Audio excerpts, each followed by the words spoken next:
Hello, rules for retrogrades out there. Retrogrades from our hearts to yours. It's Dave and Tim returning to you after a little layoff, 6 or 7 days of layoff. I literally just now returned from Orange County. We were in the Children's Hospital with the family, and we're back, and we're excited to bring to you today news of this really late-breaking story of Pope Emeritus Benedict XVI, who's co-author still, you might have heard otherwise, we're going to get to this today, with Cardinal Sarah on a new book. That's why it has a title like From Our Hearts. We're bringing you the story from our hearts to yours. And the story is on the topic of priestly celibacy. Dave, what's up? How are you doing? This is like the first time I've seen you as well as them in a week. Good, yeah, I'm doing well. How are you? How are things in LA? Good, as well as they can be. Did a little 30-minute video updating the people out there who wanted to know what we were doing. Theology of Suffering, Children's Hospital. What a slog. A slew of tests, and our heart goes out to all of the people that we saw in the children's hospitals, and it turns out to be a real point of not just suffering, but a real point of arrival in terms of theology. You see people clutching their crosses. Saw this in a couple waiting rooms. Couples who are parents facing the very real dilemma of not knowing, living the contingent life and having a sick kid. It's one of the very hardest things a human being has to go through, if not the very hardest thing. So, yeah, aside from that little 29-minute video I shot from the hotel room, we were going back and forth between the hospital and the hotel room. We haven't come to you with a show, nor have we done one for Mike Church's Crusade Network in a week. So we wanted to get home and tend to this promptly to bring you another Rules for Retrogrades, and that's precisely what we're doing today.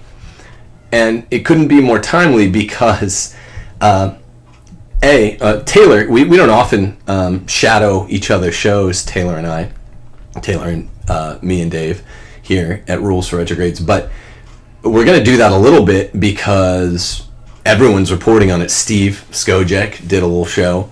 We're bringing you this show today because we're going to respond, I think, to some of the, I was listening to Taylor's show on the drive from LA to here in Baco, and we want to cover some of the shadowy areas. Respond a little bit. Everyone go listen to Taylor's show today with Bree Dale, great Catholic journalist and reporter for LifeSite News. Bree was very careful. Dave, I don't know if you had the chance to listen to this, but Bree is ever so careful, like a real journalist, not to unintentionally admix commentary into her reportage.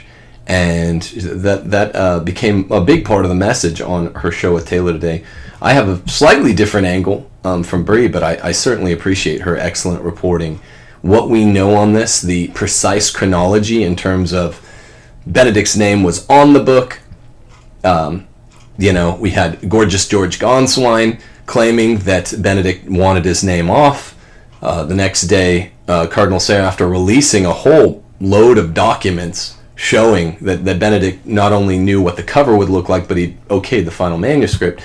Cardinal Sarah said for the French translation, which comes out today, the 15th of January, that he would be fine taking Benedict's name off of this thing. That's contractual, right? As Taylor pointed out on the show today, that maybe he had the leverage to do so, Benedict himself, not Gorgeous George, and maybe Cardinal Sarah granted it in charity, but Ignatius, the very next day, I think it was between the 12th and the 13th of January, said no, the English translation, when it comes out, will have Benedict's name on it. He's not just a contributor, whatever that means. He's an author.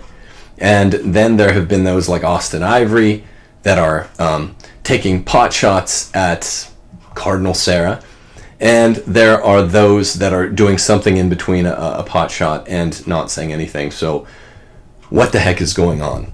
We're going to bring you some fresh perspectives from late on the release day.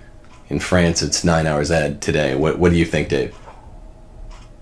Yeah, I think there's a contingent in the church that wants to change, that, as everybody knows, the practice on priestly celibacy, and it's been a target for so long because it's a sign of contradiction to the world, and that contingent is growing very powerful in the church and are lobbying Pope Francis for these changes, and they did so under the color of this Amazon Synod in many ways. And so this is the response, I think, of the faithful contingent within the church that wants to hold true to the church's sound theology. It's because, of course, this is a discipline, but discipline should be based in sound theology. And if Christ is the bridegroom of the church, and the priests stand in persona Christi when they're in their priestly function, when they're performing their sacerdotal ministry, then it only stands to reason that priests need to be celibate, because if they're going to stand in for the unblemished bridegroom of the church, we know from Ephesians 5 that Christ is the bridegroom of the church, from Revelation that Christ is the bridegroom of the church. At the end of time, the church is going to go up in all of its adornment and beauty and be unified with her bridegroom Christ. So it only makes sense, of course, from a doctrinal and disciplinary standpoint, because again, doctrine and discipline should kiss in a well-ordered church, that this discipline of priestly celibacy is conserved. So there's this faction of the Orthodox who don't want the church to conform itself to the world, but rather the world to conform itself to the church. And they right now are fighting a battle for the Holy Father's will, really. We know Pope Francis, well, in my opinion, Pope Francis, he's not sure to do anything on this. He said before that celibacy is a gift to the church. And while the prospect of married priests could be considered perhaps in remote areas as an exception, he doesn't agree with allowing optional celibacy. He says, my decision is no optional celibacy. I will not do this. I don't feel like I could stand before God with this decision. And he even echoed Pope Paul VI and said, I would rather give my life than change the law on celibacy. So it's not a foregone conclusion what the Holy Father, Pope Francis, is going to do in this case. And there has been a delay in promulgating his exhortation in the wake of the Amazonian Synod. And I think it's because his mind is not fully made up yet. So I think there's this battle, this chess game being played to really inform the Pope and to help guide him in the right direction. So I think what we're seeing here is some of the good guys in the church, those who want to conserve this discipline / doctrine, because it really is a false divide between the two. Doctrine should mirror discipline, and discipline should mirror doctrine. You can't have a rupture between the two. Otherwise, you have a church whose praxis doesn't line up with her belief, and that's a hypocritical church. So there's this battle going on, and where the stakes are high, and I think that's why Pope Emeritus Benedict is kind of stepping out of the shadows and is making kind of playing his hand at this point, because he wants to see that preserved. Sure. All right. So you're of the mind that Pope Francis's position is not fixed, that he's in a deliberative period. Remember, the Synod is 3 months in the can, right? Not even 3 months in the can yet. 2 3/4 of a month in the can. Post-synodal exhortation is usually expected to be out sometime within a couple seasons. So Mors Laetitia came out, I think April 16th after an October Synod, 6 months later. So you're saying that this is a deliberative period. Everyone in the church, and Bree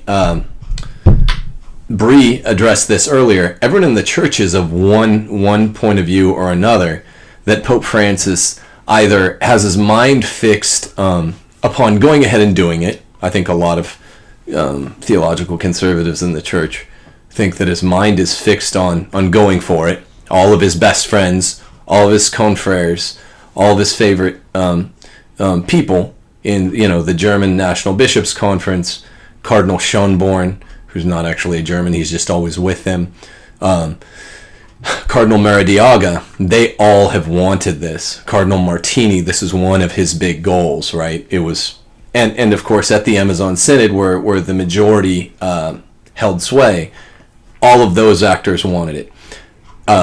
On National Catholic Register, a traditional rightward-leaning outfit, where is the home of Edward Penton, who's been one of the guys that's been all over salvaging the reputation of Cardinal Sarah on this. He, together with Cardinal Sarah, produced all that evidence showing Benedict indeed knew his name was, and his face was all over this book. His fingerprints were all over it.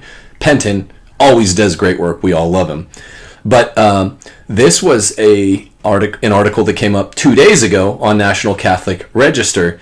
Why is it assumed by some of the Catholic press that the Pope Emeritus is undermining the Pope on priestly celibacy when he agrees with him? So this is a conservative outfit. I'm forgetting who wrote it. I think I'll remember the writer in a second. It was a priestly writer. So this is a conservative, assuming that Pope Francis agrees with preserving celibacy. So I'm on the point of view, people probably all out there know me. We haven't really talked about this, Dave and I. But yes, Francis is going to do it. This is just typical Peronist politicking, like he did before the post-synodal exhortation in April 2016, when he, of course, he's never going to halt the brakes, says I, and I said that in March and February of 2016. He is going to go ahead and give communion to the civilly divorced and remarried. Bada boom, bada bing. He did it, of course. I think that's going to happen. John Henry Weston just the other day reported that the exhortation is maybe 2 weeks in the offing, so it's a relatively quick result. Dave, you're saying you have a position. You think he's actually in a bona fide, legit, senatorial, deliberative process. Yeah, I do. I earnestly think so. He has a fairly decent relationship with Pope Benedict, and he does consult with him. So the fact that Pope Benedict is willing to speak out on this, he wouldn't do so. He's been very loath so far to do anything that would smack of undercutting his successor. So the fact that he's doing this and stepping up to the plate at this time means that he sees an opportunity and he sees an openness in Pope Francis. That's without evidence for me.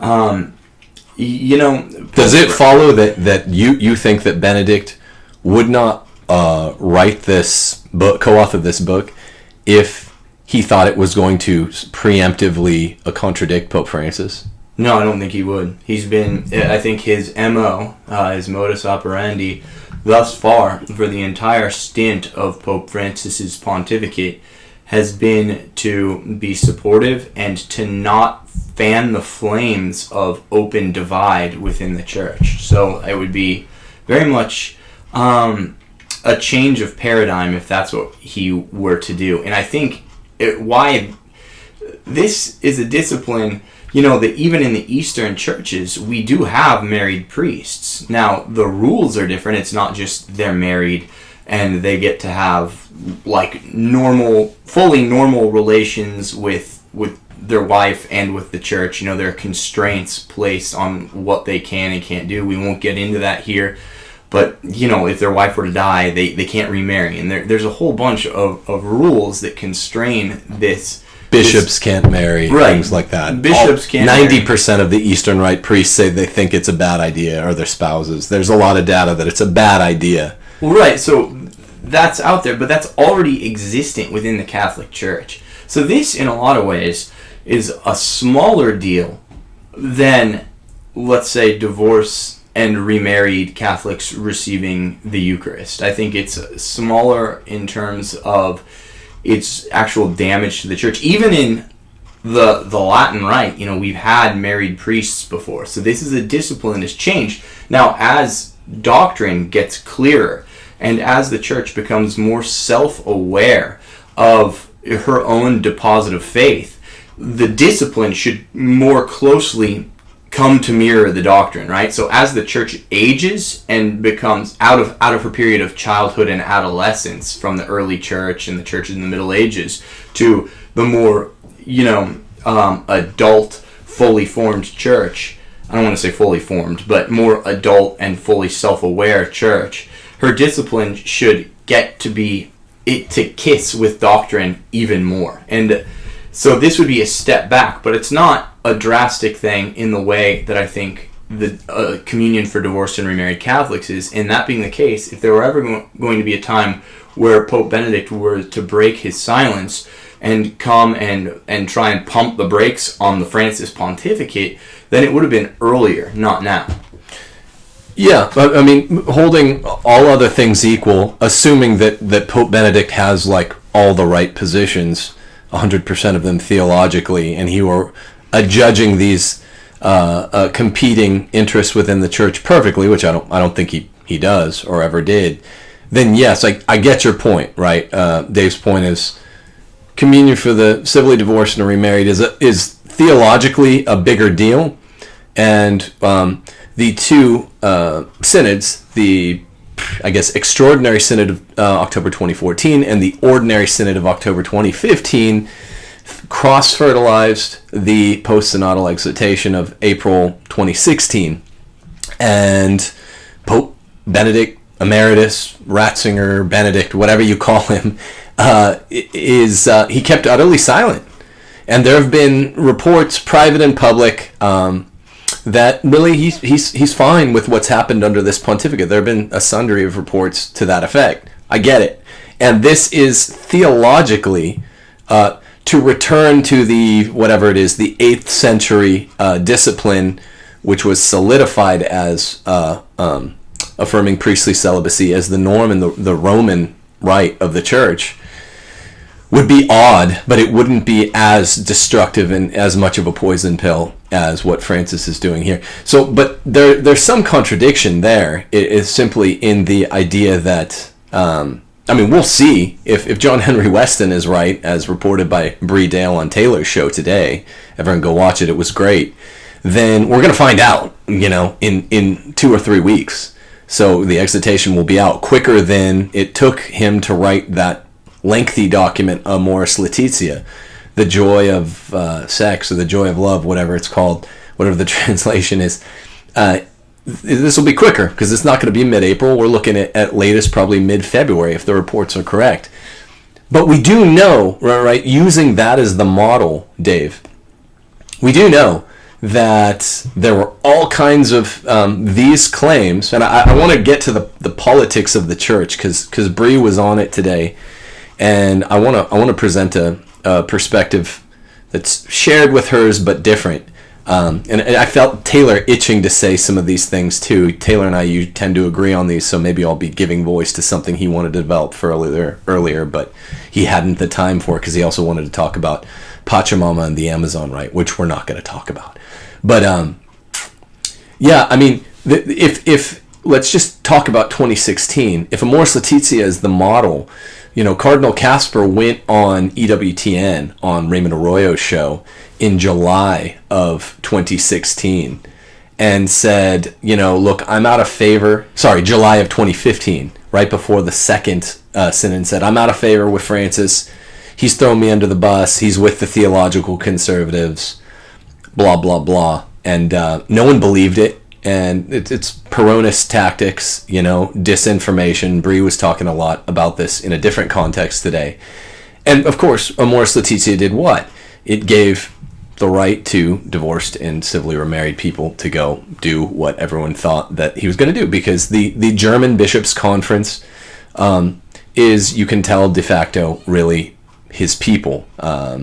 They would be in schism if they were a bishop's conference under a different pope, but they're allowed to kind of walk between the raindrops. And so I'm assuming, to respond to this article that I saw earlier, I'm assuming, he said, why is it assumed by some of Catholic press that the Pope Emeritus is undermining the Pope on priestly celibacy when he agrees with him? Well, I'm assuming that this is Peronist kind of Amoris Laetitia tactics. You're assuming, Dave, it sounds like, maybe he's dithering some, legitimately going back and forth.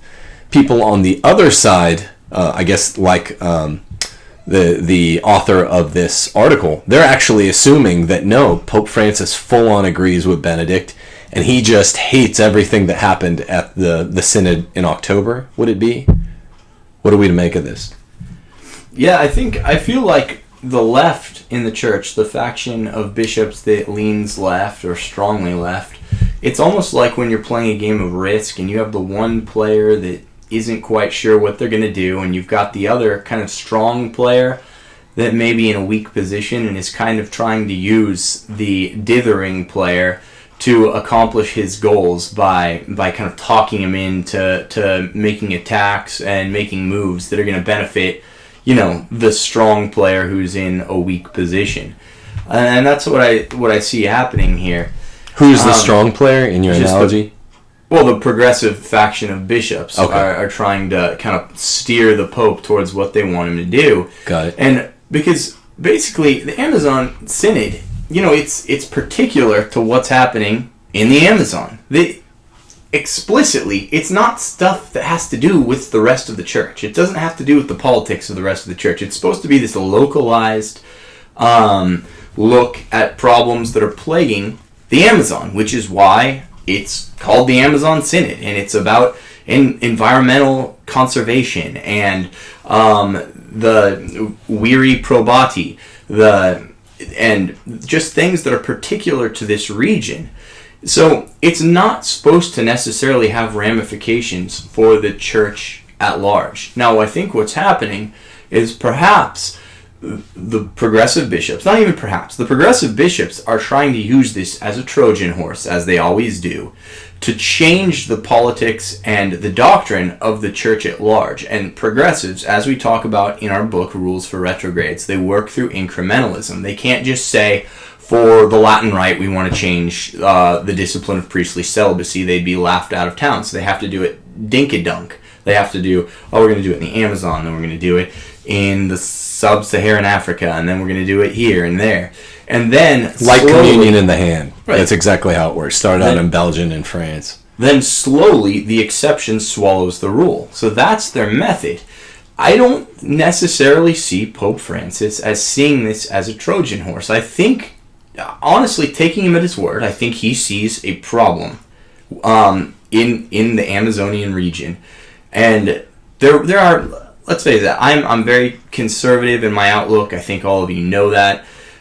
This is one area, though, where sometimes conservatives can be a bit of blowhards, where it's like, I don't care if all the endangered species drop off the face of the earth and if we rip down the Amazon rainforest. I actually do care. We have a duty as stewards. Obviously, man is in control of the world, and the world is here to sustain us. So we have a right to make use of it, and a duty to make use of its goods to support our fellow man, right? So that said, I'm not all for just ripping down these very precious natural environments. But the question is, what has that got to do with the viri probati and with getting female deacons? Because that's why it's not just some sinking suspicion that it's a Trojan horse. That's why it really is a Trojan horse, or they're attempting to make use of hollow out. We suspect, because 2 different studies were done, and the dichotomy between dioceses or sees that have a sufficient amount of vocations, priests, and those who don't are not the Amazon versus the non-Amazon. The dichotomy is the urban areas versus non-urban areas.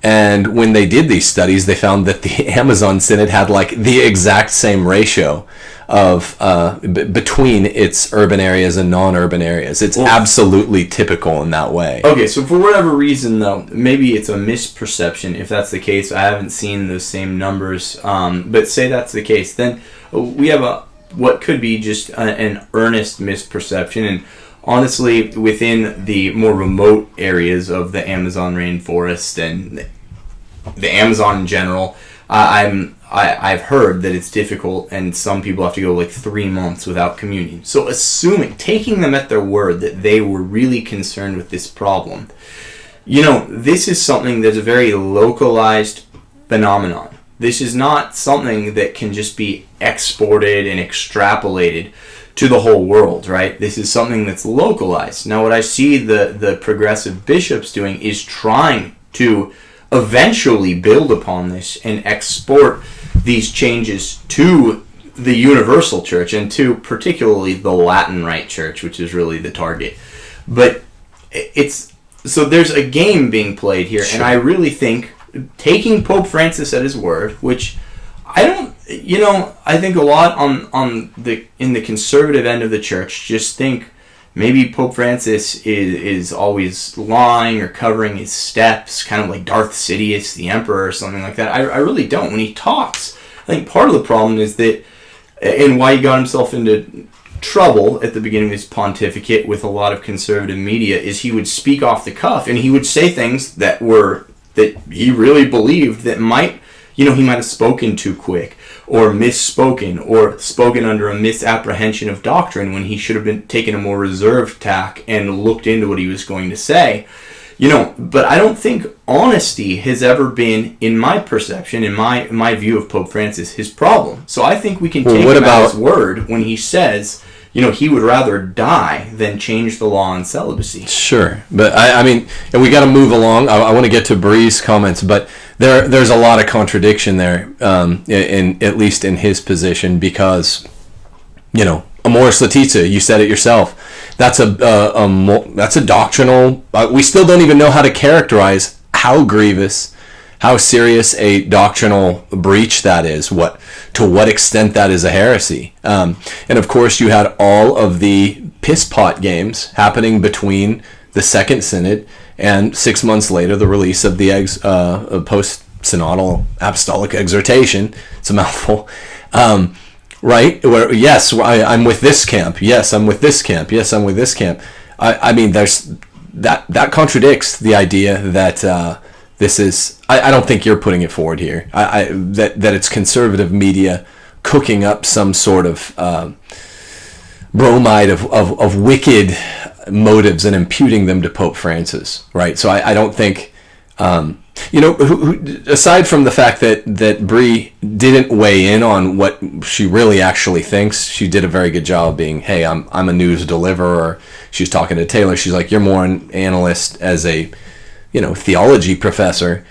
We are doing more, just like Taylor, pure theology and philosophy commentary here on this show. So we get our daily bread from people like Bree or Edward Penton or all of the great reporting that happens from Michael Vorse and Church Militant and the other reporters at those outfits. But she actually seemed to agree with you. She was saying that, look, she sounded like you, Dave. She was saying because see, I don't buy it at all, right? I don't buy that there's a need for it's essentially a global synod. It's a contradiction in terms, but this October synod, October 6th through 26th or whatever it was, had all of the world's attention. I think Breitbart was reporting on it. We had the Pachamama. Since then, I think 4 exorcists have come out and said, yes, this was actually demonic activity that was efficacious in terms of what the intent of the Pachamama idols were there to do, and therefore what prayer and fasting by faithful around the world did against it was also efficacious. Bree talked about that today.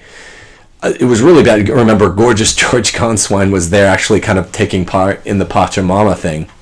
He's the personal secretary to Pope Benedict the 16th, starts out his day, by the way, taking care of whatever Pope Benedict needs, gets him his paper, gets him his slippers, gets him up, and then he runs over, a block and a half to do similar duties in Casa Santa Marta. So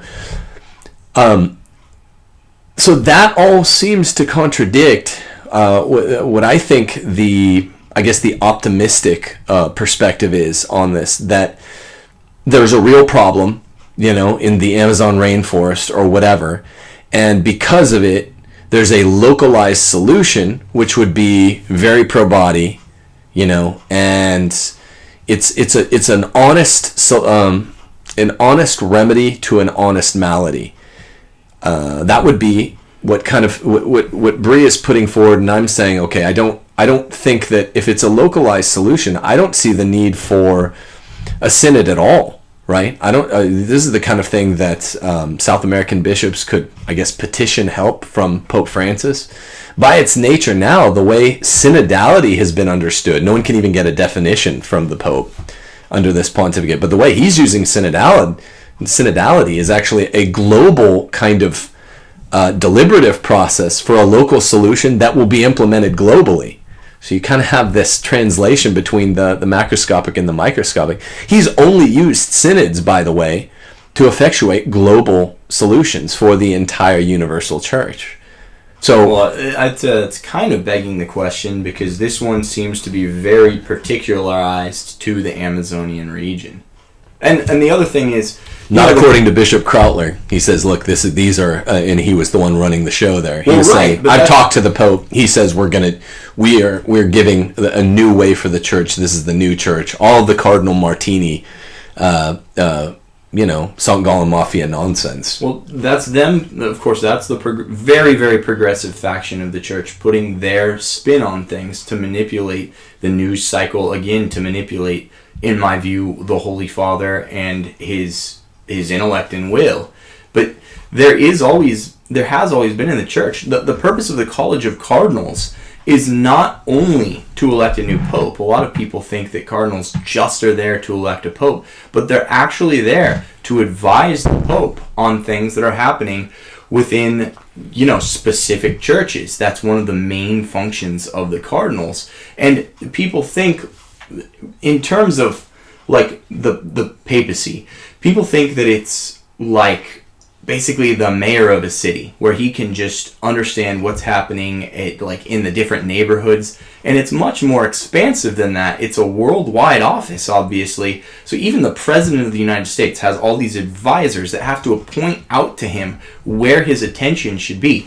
And sometimes even within his cabinet of advisors, the president has, squabbling factions that are trying to kind of move the president in this way. I mean, even think about President Trump. He's got, his daughter, Ivanka, and her husband, who are kind of, from what we know, moving him in a more liberal direction, pushing for increased entitlements for women, paid time off for maternity leave, and all this. And then you have the president's more conservative advisors who are taking him in another direction, closing off the borders. And you saw it with Steve Bannon. Obviously, he fell out of favor with the president, but there are these factions in a cabinet that are kind of sometimes trying to use the head of a country, or in this case, the head of a church, to advance their own ideas. And there are good sides to that, and there are bad sides, right? One of the good sides is the president or the pope. He's a very finite, limited intellect, and he doesn't have eyes on all the things that are happening in the world all at once. The world's just too big. So it's good that kind of these special interests are bringing his attention to what actually needs resolving in the church, so we can prioritize it. The bad is, of course, that sometimes you get warring factions, and sometimes if there are bad guys in the cabinet, then they push him to bad places. Go ahead. Sure, but that's not what happened at the Amazon Synod. This is the kind of crux now talk that we get, that it's tepid stew. People are sick of this. What happened at the Amazon Synod? An extended Pachamama worshiping session, right? Which was, there's also some hollow out happening there. That also seemed to be one of the major, according to Bishop Krautler, this is one of the major purposes of the Synod, was to introduce the world to Pachamama. He didn't say so himself, but that's also when a bunch of the globalist organizations in the world rolled out Pachamama honoring things contemporaneous to this.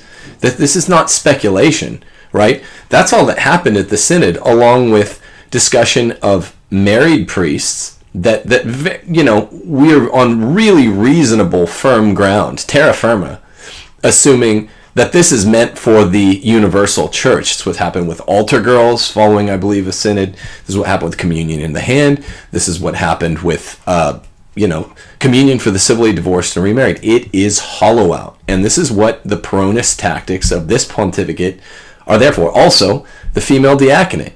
So, and the way, I don't know why it works, but the way that this pontificate's Marxist tactics, or Leonardo Boff, an actual Marxist, one of the best friends of the Pope, was chided by his country, Brazil's president recently. Leonardo Boff just came from the Vatican, and he had a major hand in the preparation for this Amazon Synod as well.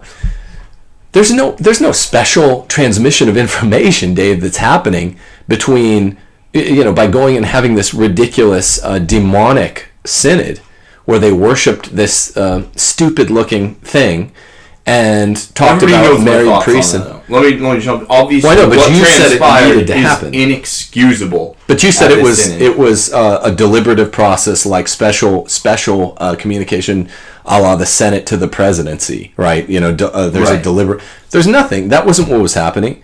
They were just plotting. It was the Germans Bishops' Conference was given the lead on. They ran the Amazon Synod. Why was it not the Amazonian priests? I have an answer to that when you're done. Yeah.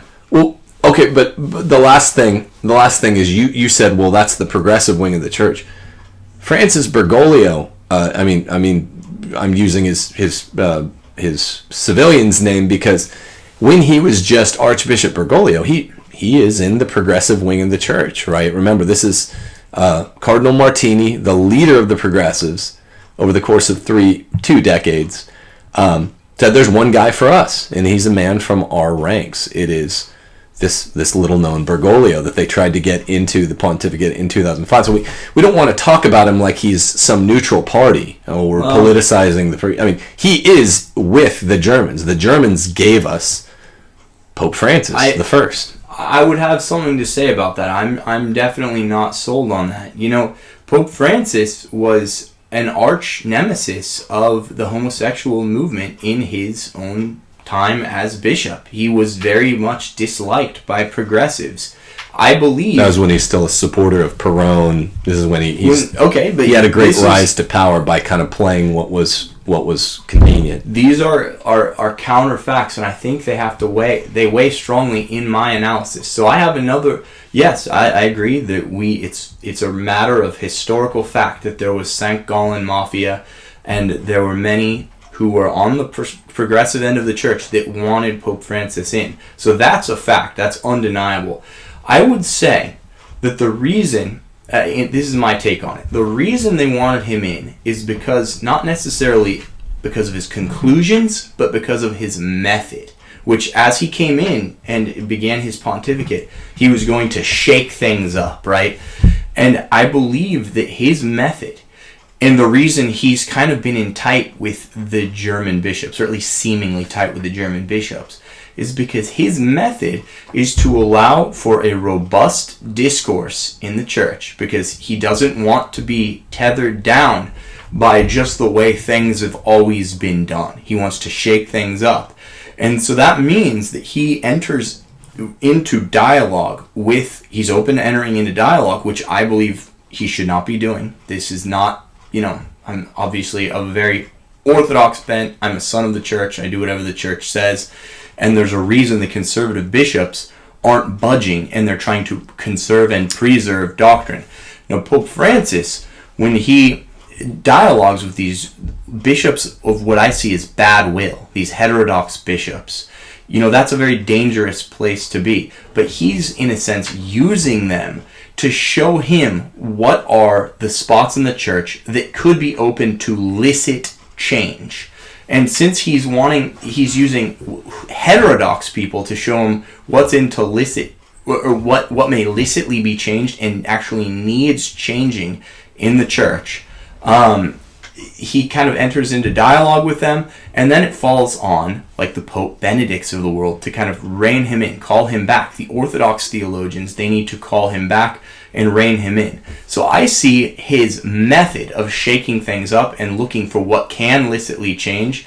He views the German bishop's contingency as like a tool for him, and he needs to be reined in. That's my take on the pontificate so far. Well, yeah, I want to move to a second point of departure with Bree. It sounds like you kind of agree with what Bree was saying. I'm kind of agreeing with Taylor on this idea of whether or not there was legitimate need for the synod. I don't want to mischaracterize your position, nor either of their two, but whether or not that was a legitimate need, and whether or not the Amazon synod, which was really a sham, addressed any of those needs in a way that a simple meet and greet with the Pope over the course of a weekend in Rome couldn't have done, or maybe a truly synodal meeting, or even a letter.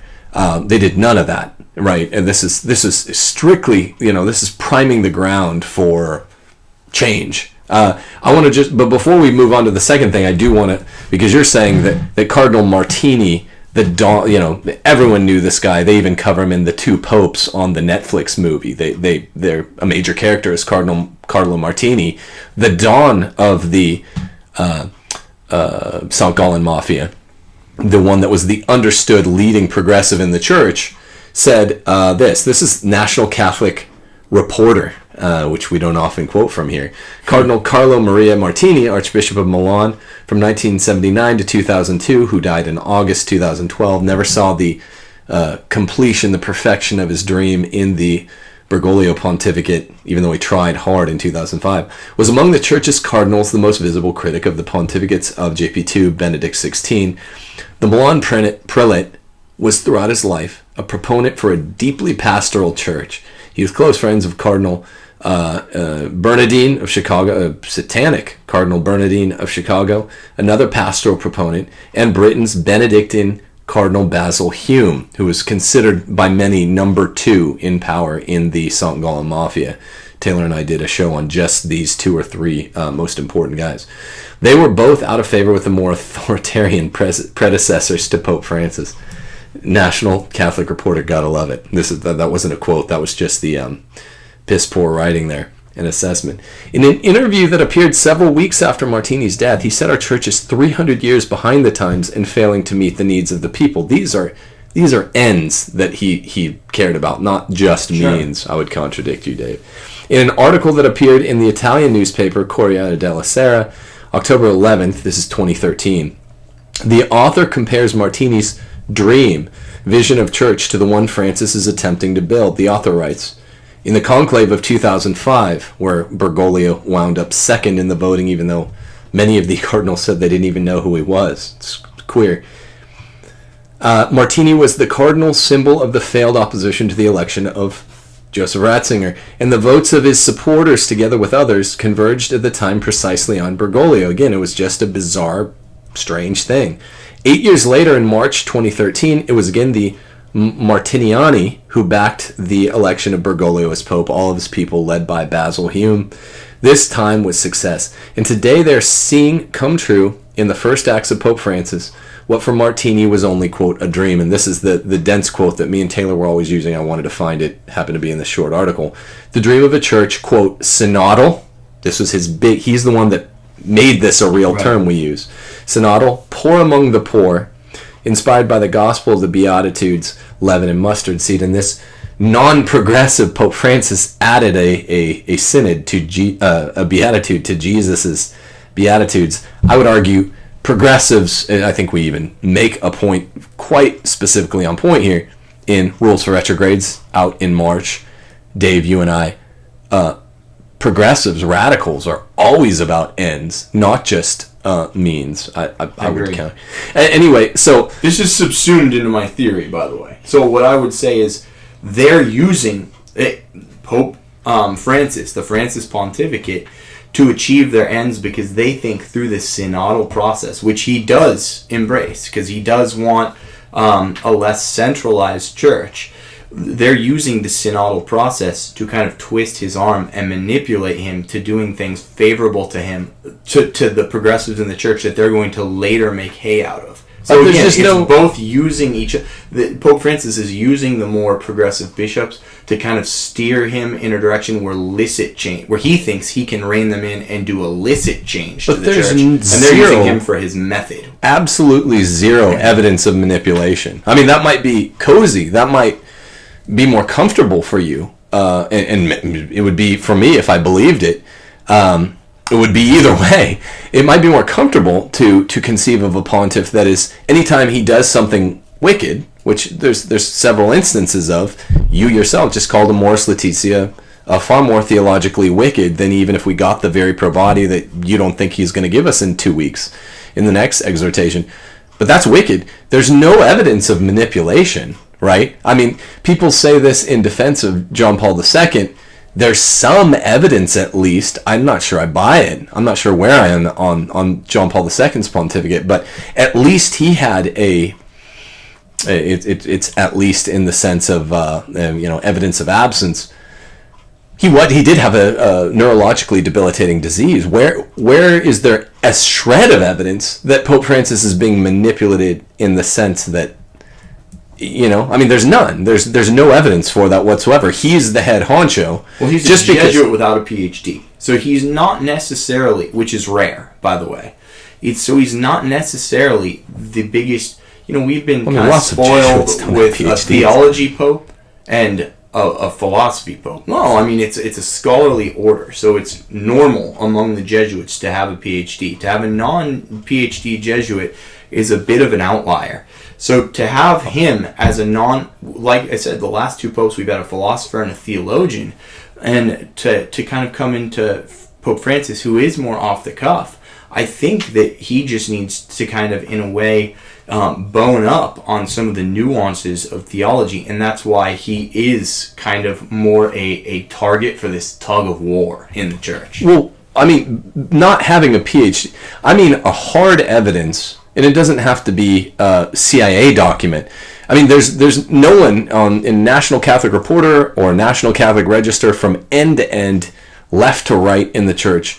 There has never been a hard piece of evidence submitted by any of these reporters that there's actual, fraud in the inducement, which is real manipulation.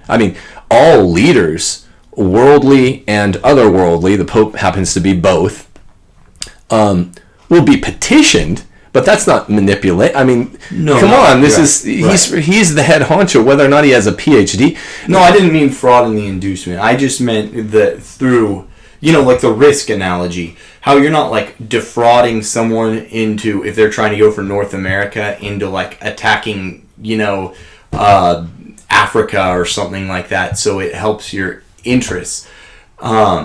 I'm talking about, in the risk analogy, just kind of like nudging someone like, oh, this might be good, and kind of counting on their lack of knowledge of the game to get them to make a play that really isn't what's proper for the game or for the church, in terms of the analogy at the time. It's not from the inducement. Sure. If a PhD were the mark, then that would mean that JP2 were somehow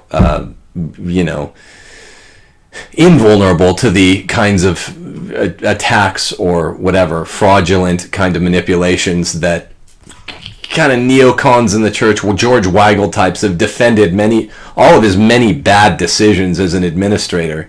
John Paul II, they've defended by saying, oh, there must have been manipulation because he had a debilitative disease. Well, that's at least, I'm not being a real stickler, because I'll at least count that as one bit of evidence. He was being petitioned and he wasn't of his full mind by the time he passed away.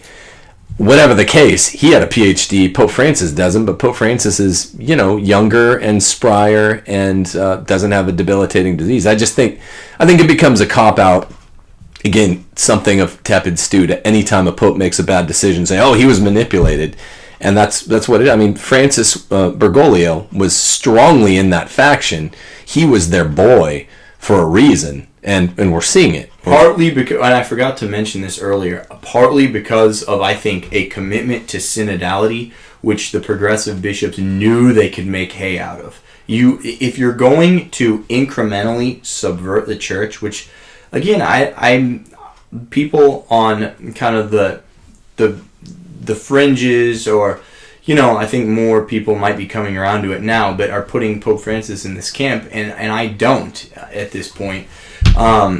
There are people trying to actively subvert the church, and an ingredient for that, a necessary ingredient for that, is to basically have synodality and a decentralized church. The other thing is... He's not in that wing of synodality? Don't believe... No, he's definitely in the synodality wing. I don't even know what synodality is. An actual commitment to synodality. Well, in the past 50 years, you've seen the church call for this more in her documents. Having more... Let's advise... Basically, it just means regionalized advisement for the Pope and allowing for unity and diversity, which I'm not fully comfortable with the term, because try unity and diversity again in your marriage.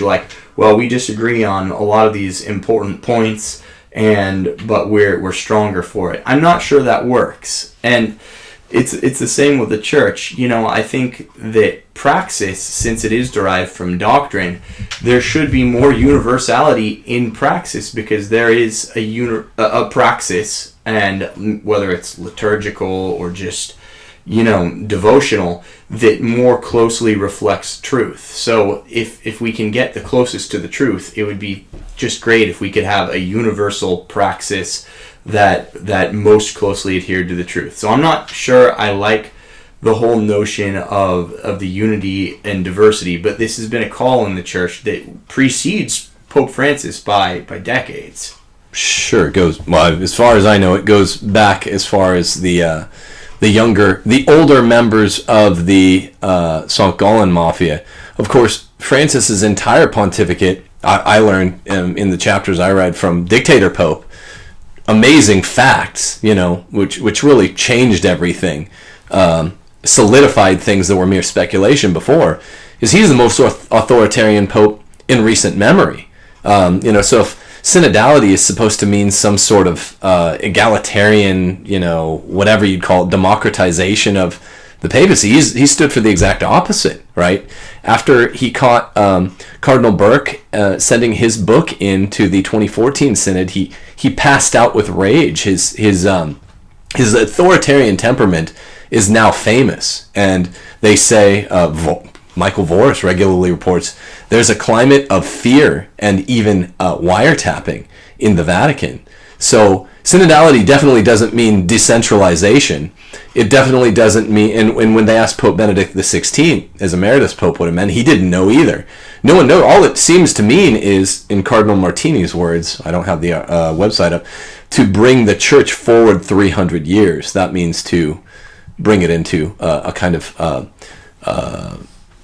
postmodern, relativistic dystopia, which is what Cardinal Martini wanted to do. If Pope Francis were complicit, as many claim that he is, he was fully in bed with the progressive wing of the church, which again I'm not of that mind, then they have the papacy. It's unlimited power in the church, to quote again Darth Sidious. He can do whatever he needs to do or whatever he wants to do with the church. If he turned over tomorrow and said, we'll have women deacons, that would be a reality for the church. There's no point. The incrementalism works if you don't have, the monarchy. But if you're a monarch, you don't need to work through incrementalism except to, ward off an actual coup d'etat. But that's not a really... Monarchs can still work it. I'm not sure it holds. Monarchs are the greatest bastions of conservatism, if you ask many historians. So if they want to make a change, they still care about the vox populi. Right? You never want to fall. Incrementalism is always a thing because the vox populi is always a thing. The voice of the people, the voice of the faithful. I think a debate you and I had back in early 2016 is, would there be something like a Chapter 8 of Amoris Laetitia? And of course there was. So, that's, according to you, the ultimate theological progressivism. Well, the ultimate, it's one that... Far greater than what you just said. You don't think he has the chutzpah to do. No. Women deacons would be that 100 times on steroids, beyond, footnote 351 in Amoris Laetitia. See, the other thing is, it's not just like this, a natural and organic monarchy. If you get the Manchurian candidate into office, you're the progressives or you're the Masons, and you get your guy into office, You now hold the office, and it's like this thing that's coming extrinsic to the system. It's like a cancer cell. So they're not going to be concerned with conserving, the old order in the way an organically ascended monarch would. It would be more like what happened with the czars in the 1917 revolution in the Soviet Union, where you basically have this drastic change when the Bolsheviks take control of the country. Well, there has been a drastic change in the church. Well, but not in the sense. Not no more evangelization. To Russia, where it's just a complete reversal of the trajectory and the laws of the state. It's not close to that. They didn't have to work through incrementalism. Like when the Leninists came into power, when Lenin was in power, he just moved rapidly. No fault divorce, just abortion, because of bam, bam, bam, redistribution. But we're off topic here. But that's just because of the use of violence, right? When the only time incrementalism dies is when you can literally bid farewell to the vox populi and caring about what the people say. That only ceases in a kind of Leninist, Stalinist moment when you begin actual threats of violence against the people. We haven't seen outward violence at all in the church, obviously, not that we know of. So even though Archbishop Vigano, now 15 months on the lam, says he's worried for his life. So there are some sort of under the surface threats of violence, perhaps. Nevertheless, so that's why I would say that we don't see the kind of drastic sea change. What are we going to do, though, as the faithful? So say something came down the pike, and it was something totally unpalatable and something totally unorthodox. I think this is what happened in the wake of, like, even foot washing over in during Holy Week, and some of these drastic changes, like footnote 351, where we felt helpless. If the church were to change something, I don't see what the vox populi would do, or the sensus fidelium. We're a bit impotent and not able to make any sort of headway against what we see as aberrations to the faith. So I don't think there would necessarily need to be violence. I think that, and this all goes back to the central theme of the show, or at least a central consideration, is if Pope Francis were desiring of all of these great changes to the ordination or to the priestly celibacy discipline, or women deacons, if he were a surefire bet for those things, then why could he not have done this just more, on his own, and without the pretense of a synod? I don't know why he chose to do it. That's like saying, why was this passed in regulation rather than legislation? The point is, FDR essentially communized America, and you're just sitting around asking, why is he doing it this way rather than that? Pope Francis has been the church of change.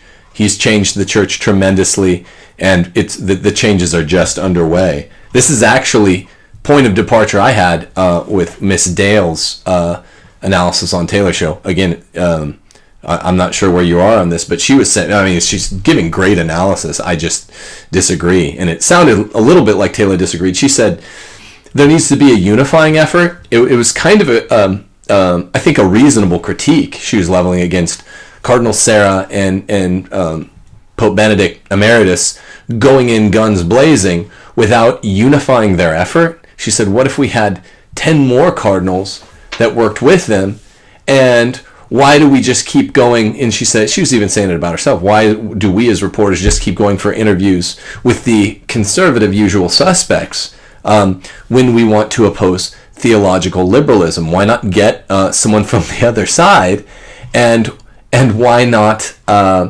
and why not get a faction of 10 rather than 2, or in the case of the Dubia Cardinals, 4? Here's what I respond. I think Taylor was starting to say this too, and I love Bree Dale's reporting. It's always good. I'm always reading her reportage, so and I agree with a lot of her analysis. But the answer is, well, why do we get oppositional prelates documents from theological conservatives, which oppose the theological liberalism of theological liberals? Well, because theological liberals are the ones pushing the theological liberalism, right?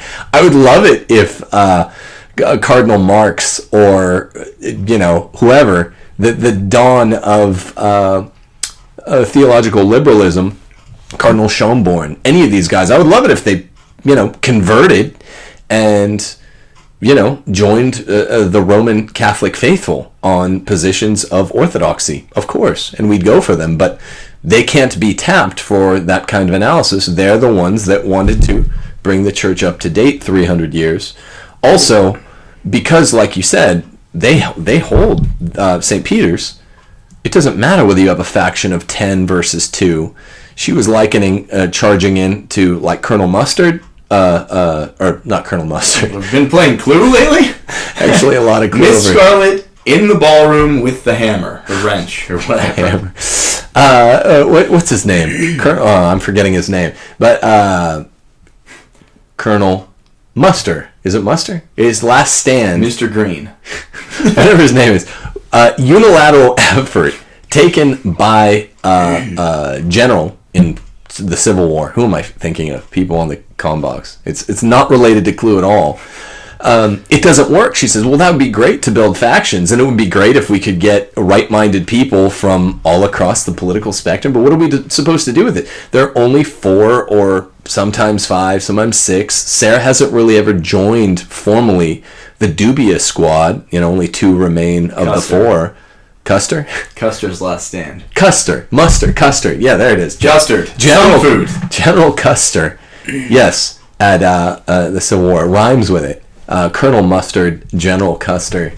Yeah, but I mean, so you see what I'm saying? I mean, she was saying, why not wait to build bigger factions and get them from all across the theological spectrum? Well, because I think that's impossible. Well, I think we in America, though, have let the totally binary nature of our politics and the totally factionalized nature of our politics kind of bleed into our understanding of the church. I think, and of course you're right, you're never going to get the Cardinal Marxes or the Supiches or guys like that, of that ilk, to step in and be like, yes, we need to conserve priestly celibacy, because that they're at the helm of the ship. They're pushing us in the other direction. They don't want it.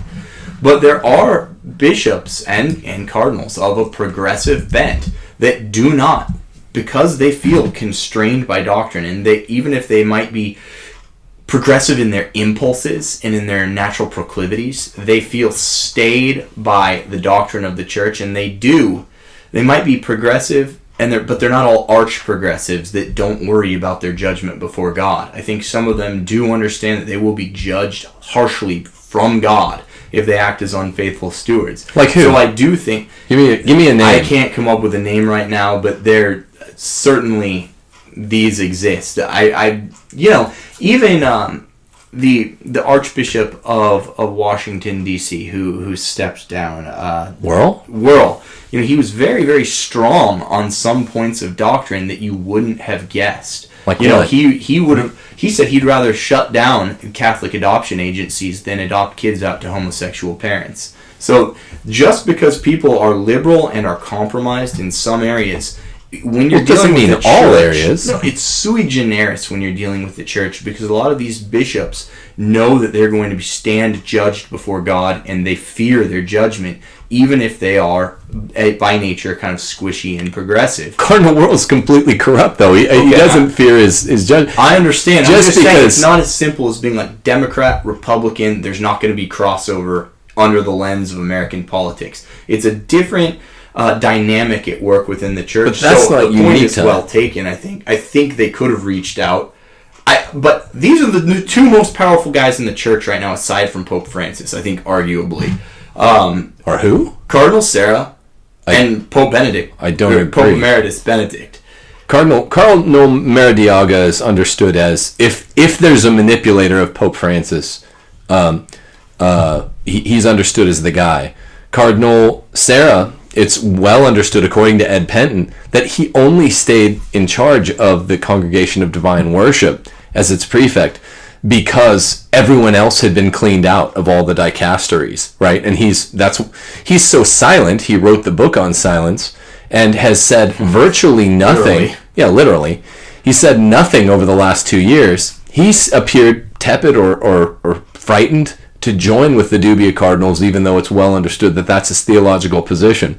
So I don't think he feels empowered to speak his own mind, and that accounts for his silence. I don't know how he could possibly be considered powerful. You contrast that to Marx or any of the talking voices of the German bishops' conference. They are literally in contravenience of several points of doctrine, just came up 2 weeks ago, and they refuse to be labeled schismatics. That's power. That is the exercise of power. So I don't know how we're quantifying these things differently, but what we can agree is, as far as the topic is concerned, of this point of departure.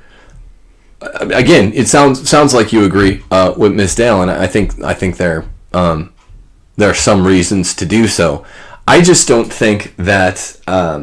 We'll put it in terms of actually a related point of departure I had, number 3, the final one. Then we'll close up here.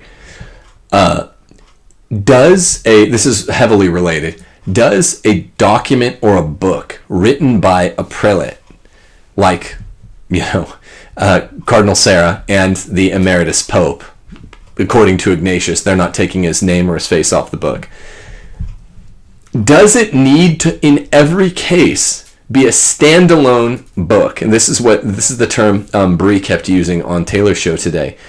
This is a standalone book on the value, the virtue of a celibate priesthood, a celibate sacerdotal order.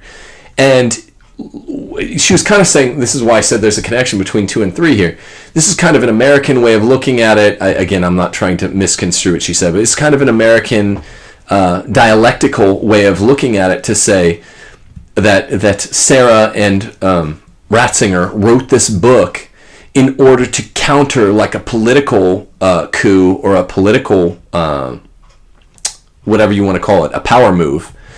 And it should be known as a kind of Platonic form of the argument for the celibacy and the priesthood. It's a standalone book. It's timeless.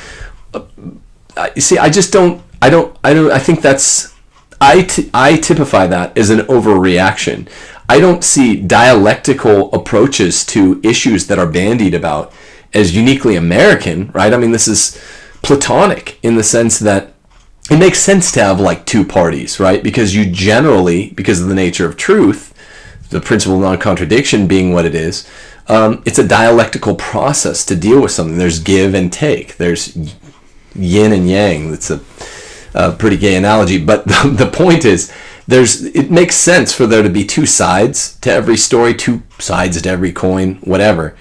And I don't think that's uniquely American. I don't think it's uniquely like polemical.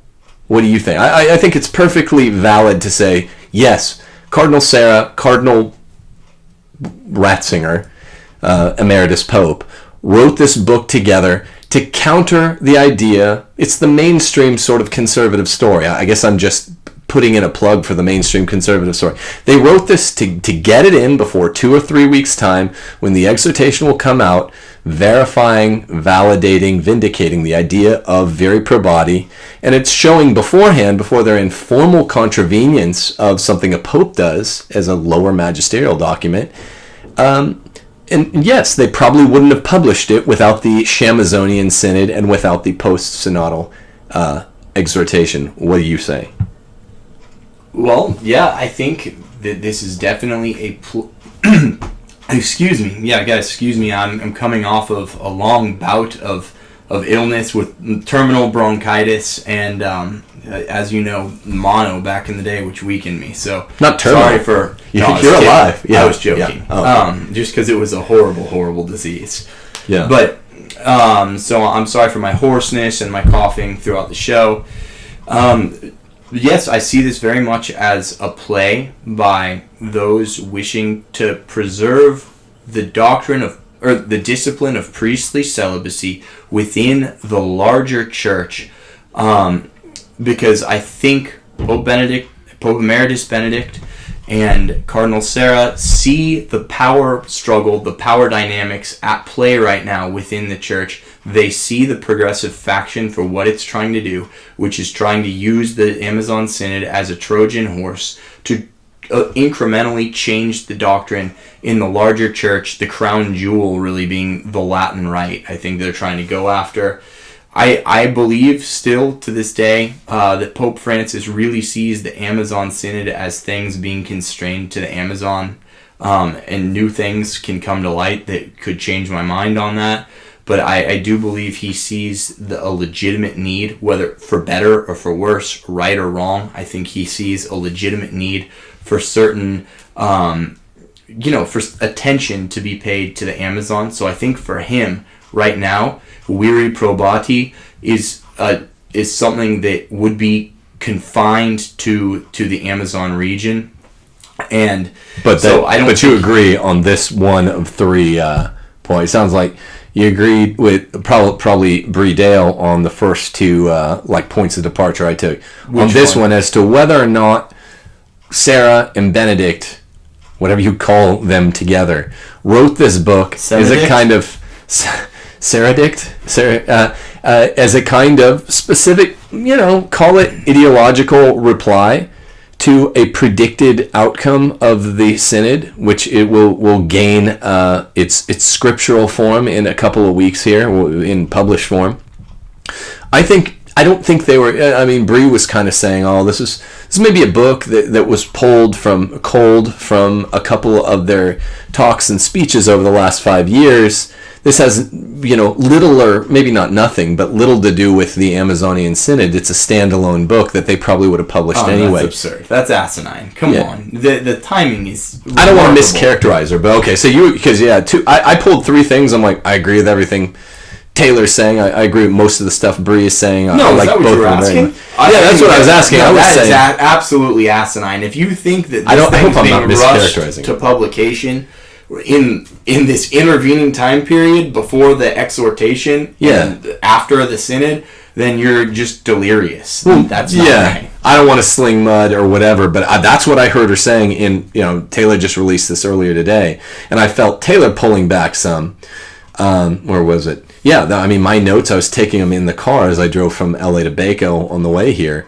She was saying something like, we don't need to treat every text written by a prelate as specifically reacting to some sort of so-called politics within the church. That's not a direct quote, but I would say the exact opposite. We don't have to treat every prelate's document, even if it turns out to be a magisterial document that might have been rushed by the conservatives, by the liberals, whatever.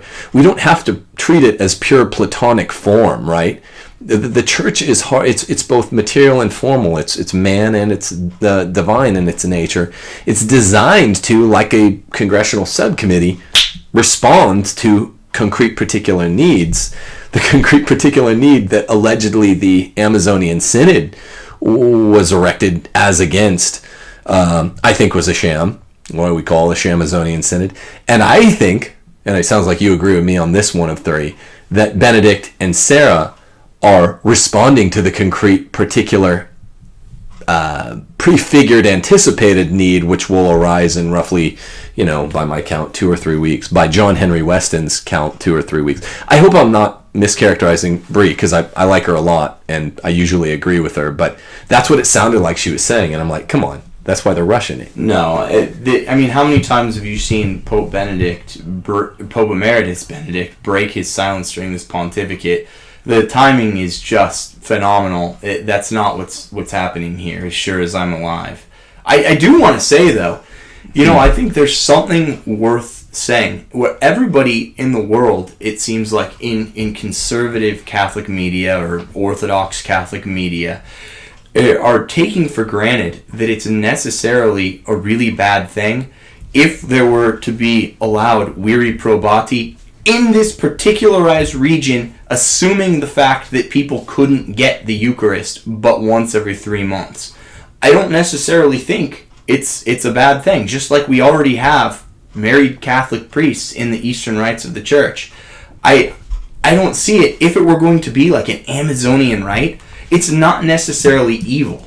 It's not. Why not? Why not Josephite? Why not make them Josephite marriages? Well, I think there's better. Sure. Well, I mean, this wasn't even addressed at Amazon, by the way. Because it would be like the bearing of children.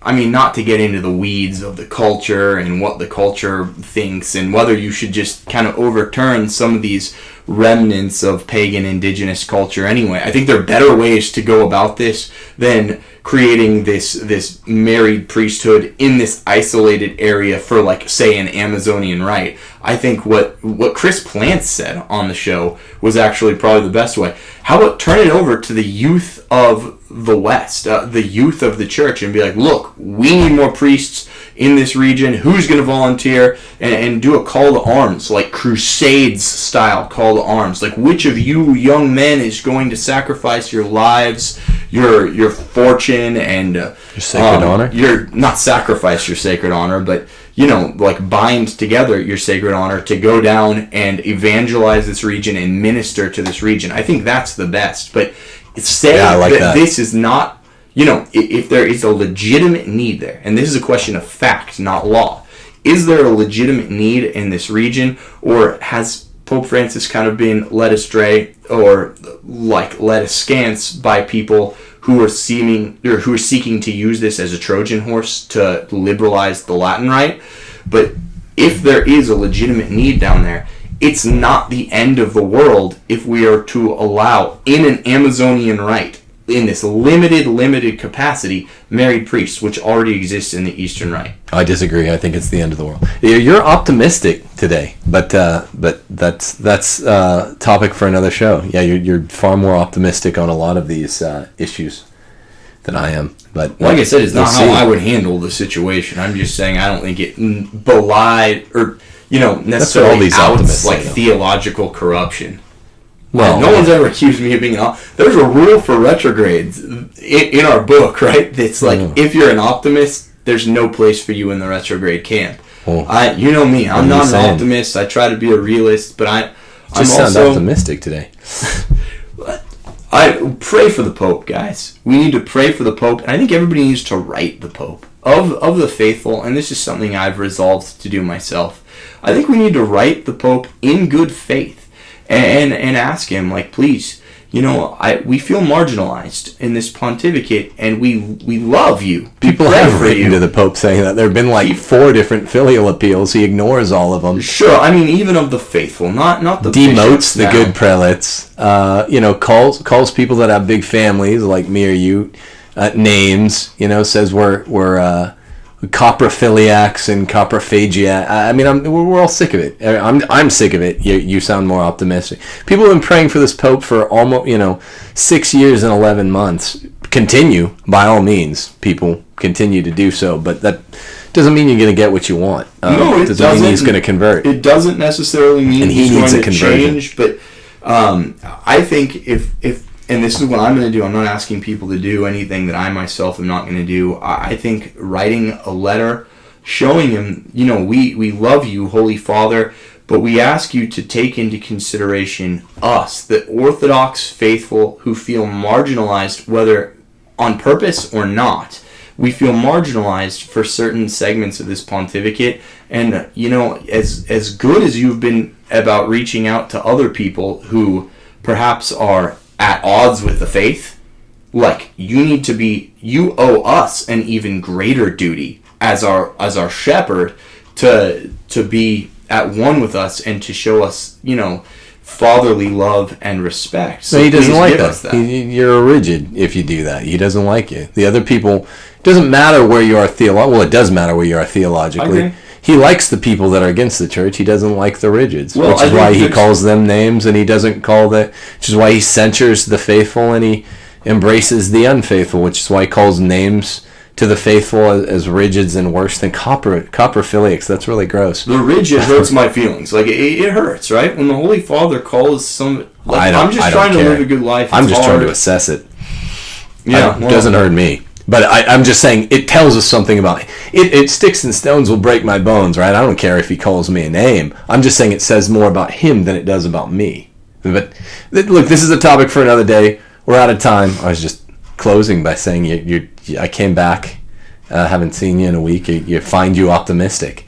We'll see. Hey, look. According to John Henry Weston, and good reporting by Bree, by the way, Dave agreed with you on 2 of 3 points that I raised. According to John Henry and the good people at LifeSite News, we're going to find out in 2 or 3 weeks. So there's a canon, meaning a measuring stick. Anyway, we will be back on Friday with our interview with Jesse Romero on his book, Being a Sheriff's Deputy in Los Angeles, Devil in the City of Angels. You have anything to add? Oh, do follow us on subscribe, hit the bell, hit the like, share with your friends, and please check out our Patreon pages. We try not to bother you about that too much, but that's how we continue to bring you quality programming as this. Yeah, just last thought. For my Patreons, I'm going to release some, at least one segment of rules for retrogrades that didn't make it into the final edit of the book, but I thought it was really important, and it was on our last show, which was on the abortion issue and Abby Johnson type stuff. There's an analogy there. So I'm going to release that to my patrons. I'm sorry I haven't been as diligent with my Patreons as I should be. It's been really taxing between being sick and finishing up the feminism book. Which is now done, by the way. Which is done and in. I just have been, spending and directing all my time towards that. So expect things to pick up from my Patreons, and do look for that segment of our rule that touches on coalitions and the abortion and anti-abortion movement. Yeah, it's patrons on Patreon, by the way. Is it? Technical, yeah. Someone corrected me. Thanks 168 of you for hanging out this long. It's a long show. We try to keep this below an hour, like 50 to 55 minutes. We're terrible at it. We're bad at it, and we haven't done a show, a full-on show, in a week. So we will be back in 2 days with our Jesse interview. We're bringing Matt Fradd on the show next week, and people that might have seen my picture on Twitter, it was nice. I hung out with Michael Knowles, Patrick Coffin, and David Delyden. He was a surprise out at St. John the Baptist Parish. We all attended the TLM together, then went out to lunch.